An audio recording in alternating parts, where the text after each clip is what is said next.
নগৰীবাসী ৰাইজক সকলোকে মই ধন্যবাদ আৰু কৃতজ্ঞতা জনাইছোঁ যে তেওঁলোকে বিভিন্ন ত্যক্ততাৰ মাজত হ'লেও তেওঁলোকে কেম্পেইনিং শেষ হ'ল আৰু আমি ভোটাধিকাৰ সাব্যস্ত কৰিবৰ কাৰণে সকলো আজি ইয়াত ওলাই আহিছে আৰু মই যিহেতু ইয়াৰ ভোটাৰ গতিকে আমাৰ পৰিয়াল লৈ মই আজি ইয়াত ভোটদান কৰিলোঁ।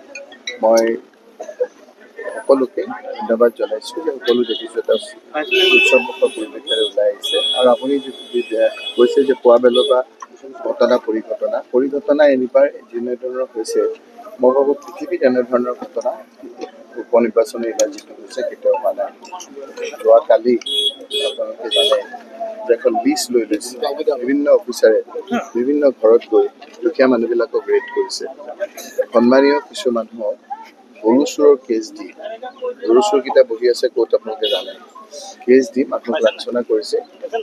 সেইবিলাক মানুহে বহুত বেয়া পাইছে আৰু সেইকাৰণেও ধৰি লওক এটা যিটো নীৰৱ ভোট সেইটো যিসকলে কৰিছে তাৰ বিপৰীতে কৰিছে। আজি যোৱাকালি নোহোৱা নোপোজা কথা মুখ্যমন্ত্ৰী ডাঙৰীয়াকো প্ৰায় 2টামান বজাত এটা আপলোড কৰিছোঁ। মোৰ নগাঁৱত থকা ঘৰত কেইবাজনো লোকে আহি শস্ত্ৰ লৈ বিভিন্ন ধৰণেৰে বেয়া কথা কৈ আক্ৰমণ কৰি একদম ক'ব নোৱাৰা কিছুমান কথা কৈছে। আজি মই ৰাতিপুৱা ইয়ালৈ আহিবলগীয়া হৈছে। অহাৰ আগতে মই নগাঁও সদৰ থানাত মোৰ পৰিয়াল হৈ মই এজাহাৰ দিবলগীয়া হৈছে। এজাহাৰৰ কপিটো আপোনালোকে তাত পাব। আজি এই ফটোখন আপোনাৰ আপলোড কৰিছে তেওঁলোকে ইয়াত অহাৰ আগত তলত কৰি তেওঁলোকে এইটো মোৰ ঘৰত 1টা বজাত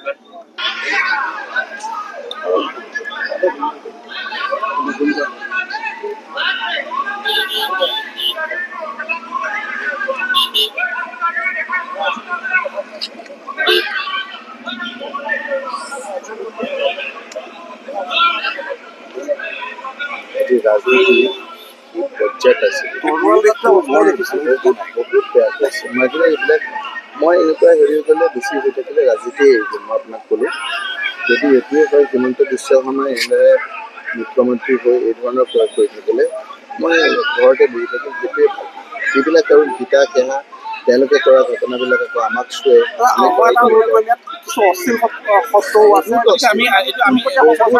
কিন্তু যিবিলাক পথ আমি আপোনাক অনুৰোধ কৰিছোঁ যিহেতু সকলো দেশতে যিহেতু হেৰি হৈ আছে তাৰপিছত মানুহে বুজিছে যি হৈ আছে মানুহে বুজিছে গতিকে আপোনাক আছে আপুনি ঘৰত ভাবকচোন ৰাতি মই পৰিয়ালটোক ভাগৰে জোগৰে গৈ পেলাই শুই থকা অৱস্থাত 1টা 2টাত যদি তেনেকুৱা অস্থিৰবোৰ জীৱনতো হোৱা নাই তেনেধৰণৰ কথা। আমাৰ এইখিনি জেগাত তেনেকুৱা নহয়।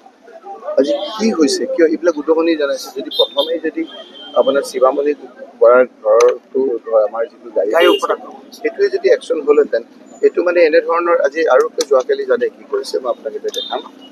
যোৱাকালি মুখ্যমন্ত্ৰী ডাঙৰীয়াই সকলো পৃথিৱীৰ নিয়ম কানুন ভাঙি তেওঁ নিজে কেম্পেইন কৰিছে। যোৱাকালি নিৰ্বাচনী বিধি সম্পূৰ্ণৰূপে ভংগ কৰি ৰাতি তাকো 2টা বজাত তেওঁ এজন মানুহ পঠিয়াই দিছে। কেনেকৈ ঘৰৰ পৰা ওলাই তেওঁ গৈছে তেওঁ যিটো কৰিছে এইফালে তেওঁ পূৰা এজেঞ্চি লগাই বিভিন্ন অফিচাৰ লগাই বিভিন্নজনৰ ঘৰ ৰেড কৰিছে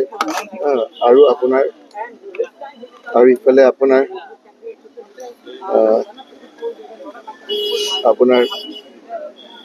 বিভিন্নজনৰ ঘৰ আপোনাৰ ৰেড কৰিছে। ৰেড কৰাৰ উপৰিও মুখ্যমন্ত্ৰী ডাঙৰীয়াই আপোনাৰ ৰাতি 1টা বজাত তেওঁ ভিডিঅ' কল কৰি কেম্পেইন কৰিছে যে এইটো চবতে ওলাইছে। এইটো মই আপোনালোকক দেখাই দিম। এইটো ভিডিঅ' কল কৰি তেওঁলোকে মুখ্যমন্ত্ৰী ডাঙৰীয়াই আজি আপোনালোকে সকলোৱে ওলাবই আৰু মই কালি এই ঘটনাটোৰ পিছত মাননীয় মুখ্যমন্ত্ৰী ডাঙৰীয়া মই নিজেই 2টা বজাত এটা ৰিকুৱেষ্ট কৰিছোঁ যে মোৰ ঘৰত থকা এই কথাটো অকণমান আপুনি চাব লাগে। মই ৰাতি এই ভিডিঅ'টো আপলোড কৰিছোঁ আৰু আপুনি ছ'চিয়েল মিডিয়াত 2:26 মুখ্যমন্ত্ৰী ছ'চিয়েল মিডিয়া নহয় মই নিজৰ পাৰ্চনেল নাম্বাৰত মই কৈছোঁ যে 2:26 গতিকে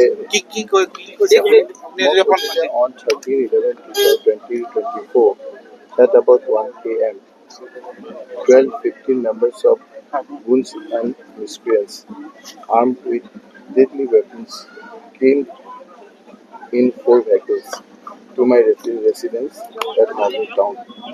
They tried to enter into my residence. They vandalized in front of my residence, abused and threatened me and my family members. They came with the intention to kill me and my family members. You are advised to take necessary action in this regard and ensure safety and security to of mine and family members. বিদ্ৰোহী HPC দৈনিক committee ডাঙৰীয়া মই বিনম্ৰতে অনুৰোধ কৰি এইটো পঠিয়াইছোঁ কাৰণ মোৰ ঘৰখনে খুব ভয় খাইছে ৰাতি। উত্তৰ প্ৰদেশ আৰু বিহাৰৰ নিচিনা পৰিৱেশ কিয় হৈছে? বিহাৰে এতিয়া শিকিব বিহাৰ চিয়াৰ ওপৰত ৰাতি কাৰ কাৰ ঘৰ ৰেড কৰিছে চাওকচোন, লিষ্ট এখন লৈ লৈছে। তাৰে এজন মানুহ চবৰে থাকেতো, বহুত আপোনাৰ এজনে মোক কৈ দিছে অমুকৰ ঘৰ ৰেড কৰিব, তমুকৰ ঘৰ ৰেড কৰিব, দুখীয়া মানুহ। ইভেন আজি যাতে মোৰ এজেণ্ট হ'ব নোৱাৰে তাৰ কাৰণে বহুতৰ ঘৰ ৰেড কৰিছে। এটা গৰু চোৰৰ কেছ লগাই দিছে। তিনিটাক আপোনাৰ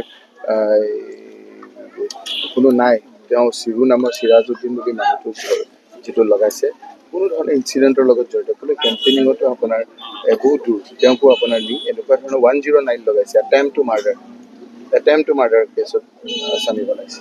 গতিকে এই ধৰণৰ কাম এজনেই কৰিব পাৰে পৃথিৱীত এজন হ'ল আমাৰ মাননীয় মুখ্যমন্ত্ৰী। তানজিলৰ সৈতে অকণমান কথা পাতিব বিচাৰিম আমি।